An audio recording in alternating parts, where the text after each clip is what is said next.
Today's reading is from the book of John, chapter 20, verses 24 through 31. Now Thomas, also known as Didymus, one of the 12, was not with the disciples when Jesus came. So the other disciples told him, "We have seen the Lord." But he said to them, "Unless I see the nail marks in his hands, and put my finger where the nails were, and put my hand into his side, I will not believe." A week later, his disciples were in the house again, and Thomas was with them. Though the doors were locked, Jesus came and stood among them and said, "Peace be with you." Then he said to Thomas, "Put your finger here, see my hands. Reach out your hand and put it into my side. Stop doubting and believe." Thomas said to him, "My Lord and my God." Then Jesus told him, "Because you have seen me, you have believed. Blessed are those who have not seen and yet have believed." Jesus performed many other signs in the presence of his disciples, which are not recorded in this book. But these are written that you may believe that Jesus is the Messiah, the Son of God, and that by believing you may have life in his name. May the Lord bless the reading and the hearing of his word.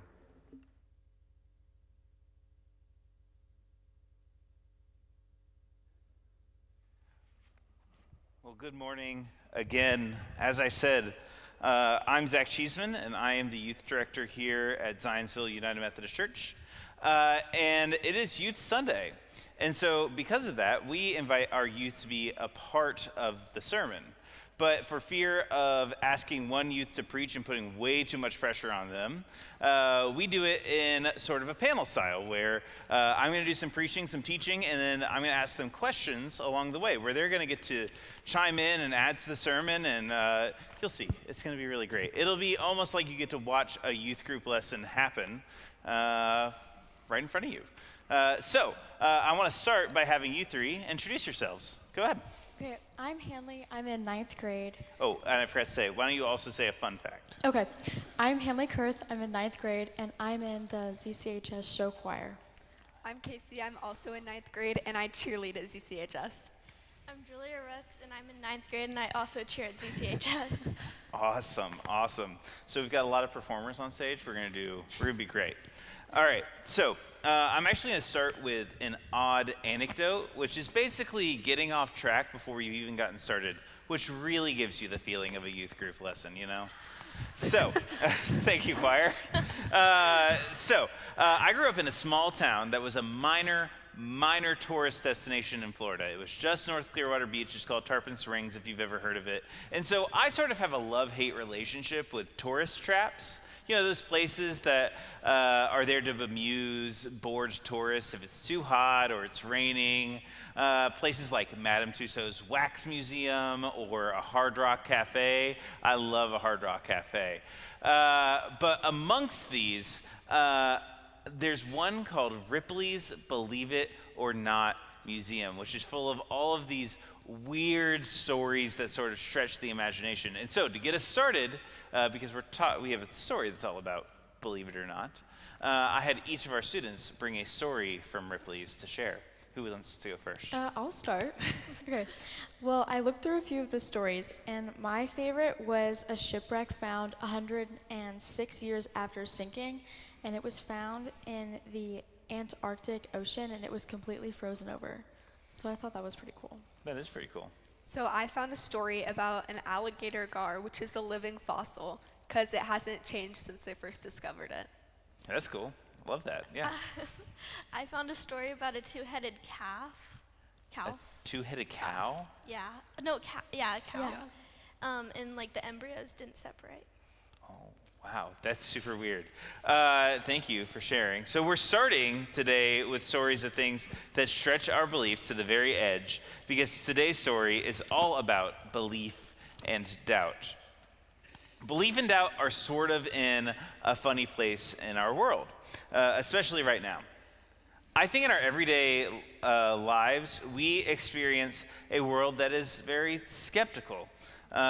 Things like AI images or Instagram filters make it sort of hard to believe anything that we're seeing on a daily basis, or at least they should make us skeptical of those things.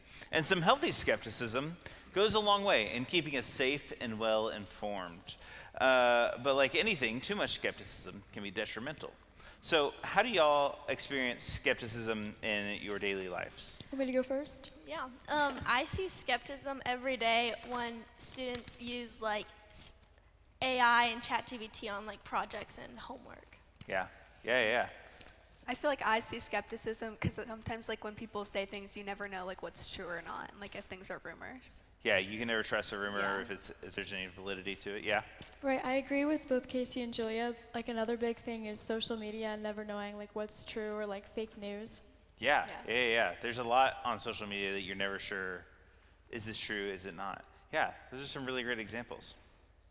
So, we have a lot of skepticism in our lives, but at the same time, we also sort of fear doubt, especially in a religious context. Doubt can make you feel like you're on the outside looking in. It can feel isolating. It's hard to ask tough questions because it requires you to be vulnerable.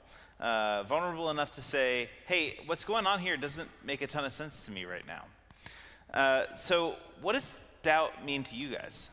So to me, I feel like doubt is just being like scared to believe in something because you don't know if it's going to end up the way that you want it to. Yeah. It's sort of like a fear of belief. Yeah. Yeah, I like that. Adding on to Casey said, I was like unable to believe and just being in question of a lot of things. Yeah, just having like questions about things. Yeah. Right, it's like wanting to know that something that you believe in is true, so sometimes it takes a little while to like really believe in it. Yeah. Sometimes it's just like, you're just not ready yet. Yeah, I validate that. Those are all real experiences of doubt. So, when we're trying to sort out what we believe, we get caught in this sort of push and pull between faith and healthy skepticism and real, difficult to manage doubt. And this tension crops up in places that are much more real than Ripley's Believe It or Not. In fact, this tension rises up in us most of all in some of our darkest times, when we're hurting or we're struggling. Why do you think times of struggle or difficulty can lead to doubt?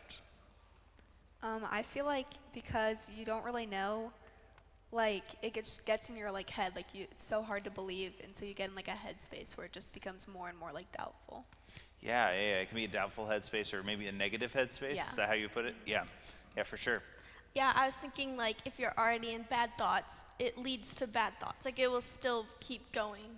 Yeah, bad thoughts lead to more bad thoughts. I think that can definitely happen. Right, and when you're like consumed with negative thoughts, it's kind of hard to remember when it was good and when it was happy, so it makes it even harder to like look forward to when it's going to be okay again.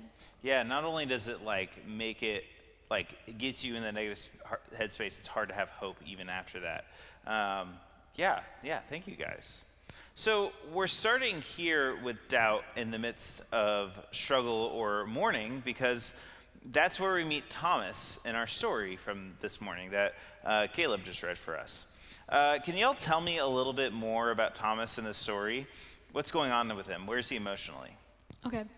Well, Thomas had just, and the other disciples, had just experienced Jesus being crucified, and he was dead in his tomb.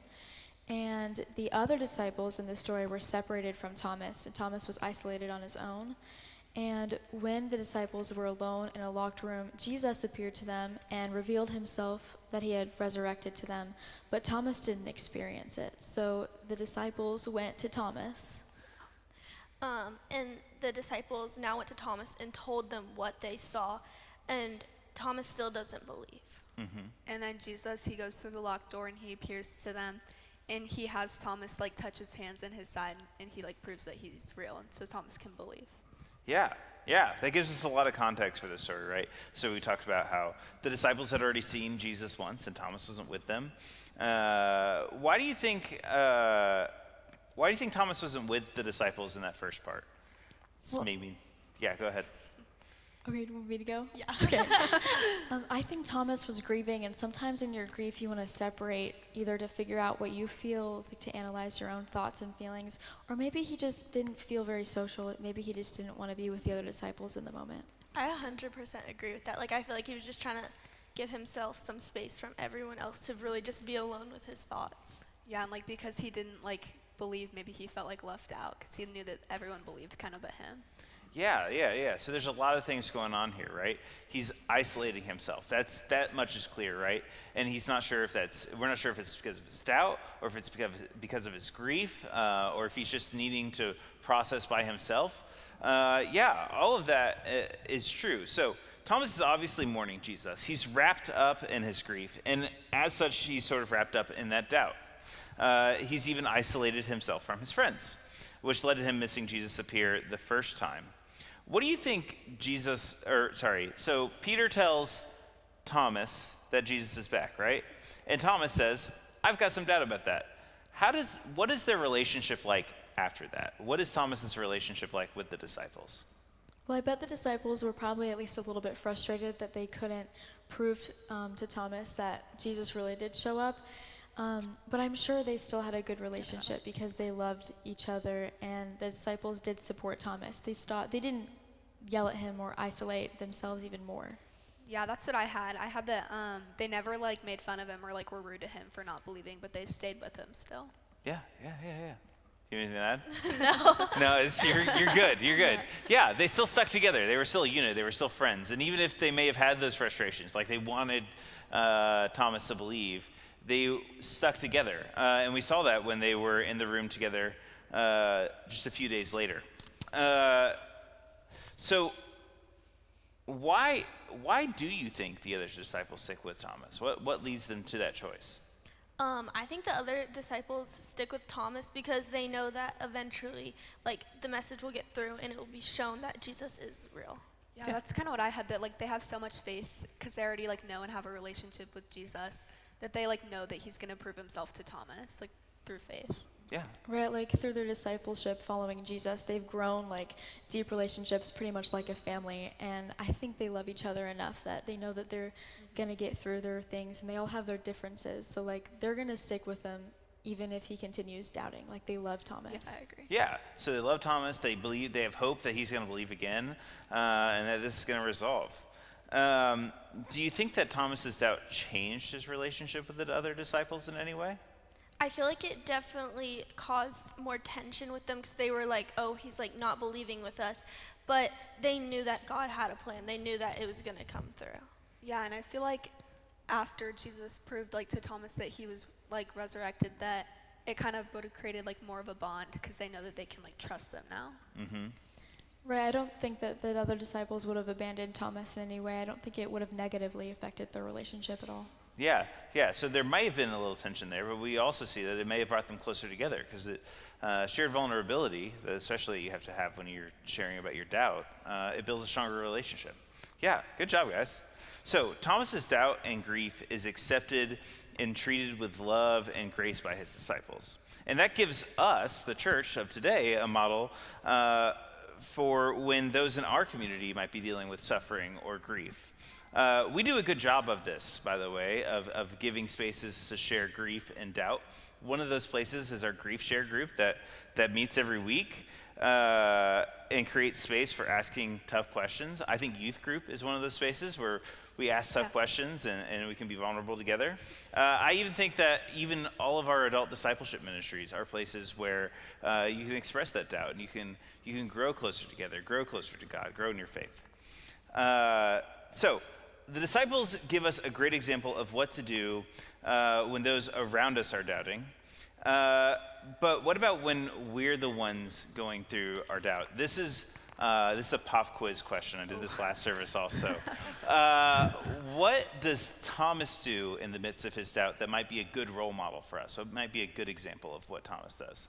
Well, I would say Thomas was still open to believing. He, like, as soon as he saw Jesus, he did believe. He didn't continue to test. He wasn't like, oh, well, now that you've shown me your wounds, then prove me this, this, and this. Like, he didn't continue in his doubt. He asked for visual, like, physical proof, and once he got it, he did continue. Like, he started to believe again. Okay, he's still open. Yeah, I like that. Yeah, he, like, never closed off his heart to, like, the idea. He was still open, but he just had to, like, wait. And, like, he was just able to still, like, keep his relationship with the other disciples. Yeah, he was still maintained his relationships. Yeah. I think he was just looking for some confirmation that Jesus was there. And when he finally got it, he like realized it. Yeah, he was looking for confirmation. He kept his heart open and he stayed connected to his community. And I think when we're all struggling with doubt, those are all things that we should be looking to do. We've talked about how the disciples react, we talked about how Thomas reacts, but I think the most important part of this story is actually what we see Jesus do in this story.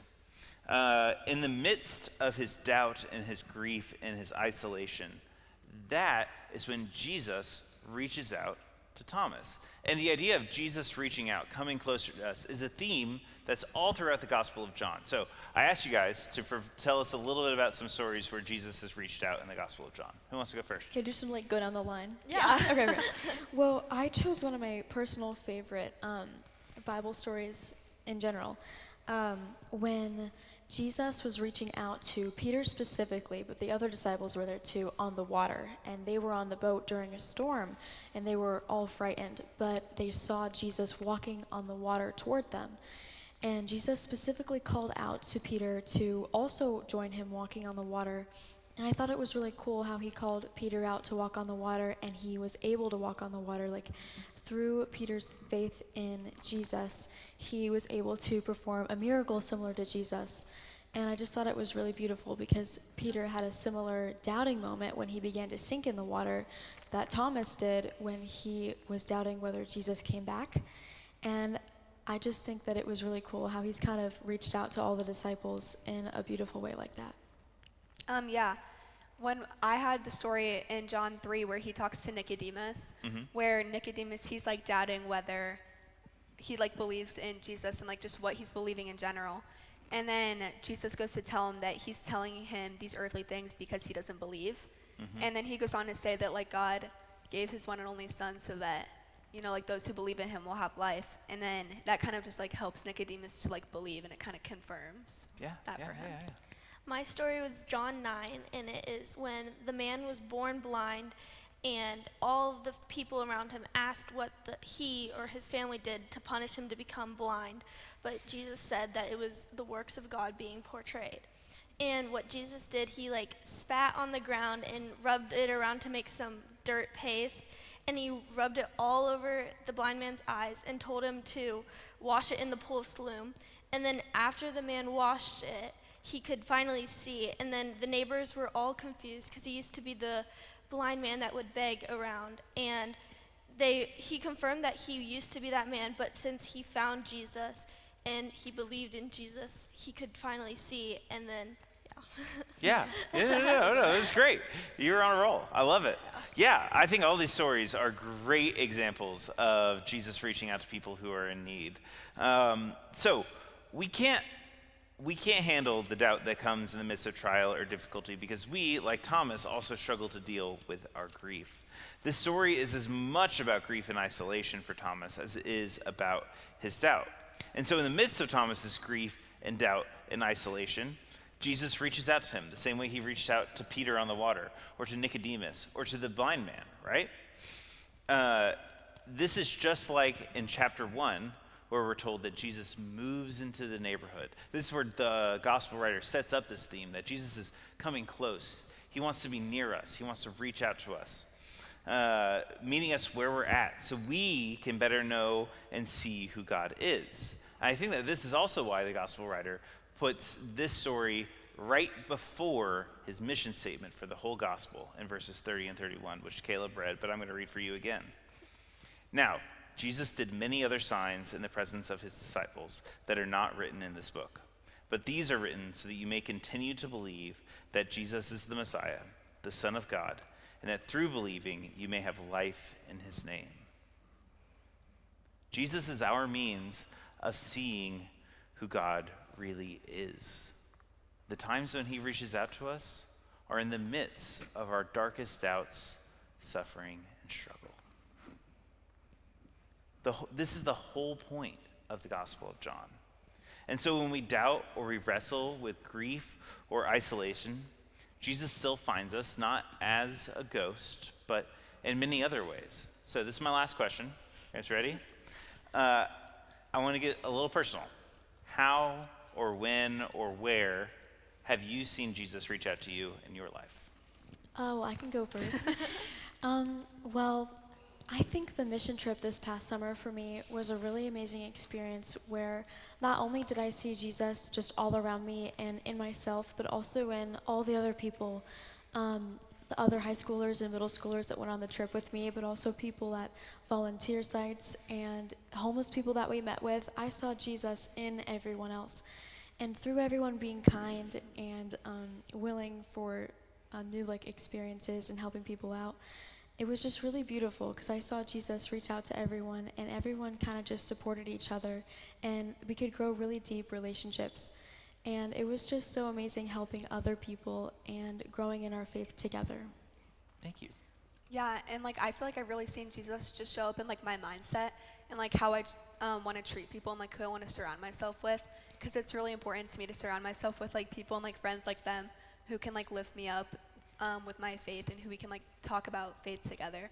Yeah. And just so that we can continue to grow and just do good and just spread the gospel in our lives. Absolutely. Jesus has really shown up in my life when pulling people together, because these are my best friends, and before youth group I knew them, but I did not really talk to them. But since we were meeting up every Sunday, these are the people I hang out with almost every day. Yeah, that's awesome. Thank you all for sharing. Yeah, Jesus is showing up. He's calling out to us. He's reaching out to us, whether that's in a change of heart, in huge mountaintop experiences, or even in just our friends and relationships all around us. So to end today, that's what I want you all to hear, that in your doubt, in your suffering, in your hurting, in the midst of all of that, Jesus is reaching out to you. Let's pray. Dear God, thank you for the disciples and for Thomas and for this story of doubt and reconciliation, of community and healing that teaches us that you will come to us, that you will reach out to us so that we may believe. God, we know that you are here in our midst, that you will come to us when we need you most. Show yourself to us. God, I pray for everyone here that they may know you better. In your name we pray. Amen. Please stand and join us for our closing hymn.